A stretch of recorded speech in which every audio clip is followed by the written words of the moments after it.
une tradition à laquelle elle ne se pliera pas. Alors que Joe Biden a été élu 46e président des États-Unis ce samedi 7 novembre, sa femme, Jill Biden, elle, s'apprête à occuper le poste de First Lady.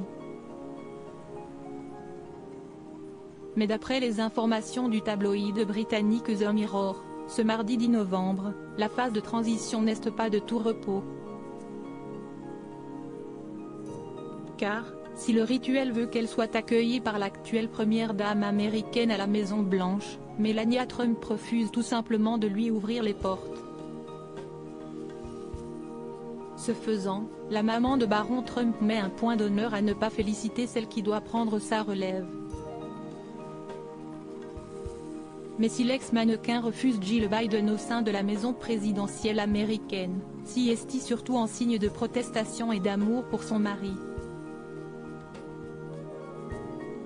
Au fil de l'élection, Donald Trump avait bel et bien annoncé que, dans le cas où Joe Biden était choisi par le peuple, il contestera cette victoire.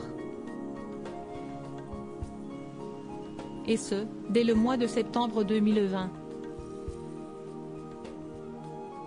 Chose promise, chose due, depuis que le mari de Jill Biden a été élu, il s'oppose farouchement à un transfert pacifique du pouvoir et ne veut pas reconnaître sa défaite.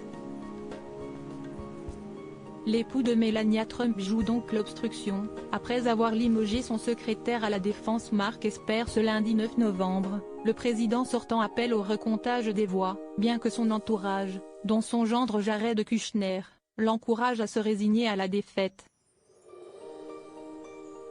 Une enquête ouverte. Le clan de Joe Biden n'est pas au bout de ses peines.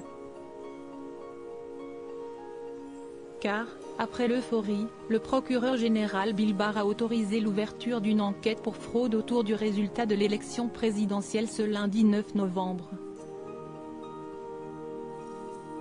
De telles enquêtes peuvent être menées s'il existe des allégations claires et potentiellement crédibles d'irrégularités qui, si elles étaient avérées, pourraient potentiellement avoir un impact sur le résultat d'une élection fédérale dans un État, a-t-il déclaré dans un courrier adressé aux procureurs fédéraux. Une mesure qui retardera donc la prise de fonction de Joe et Jill Biden.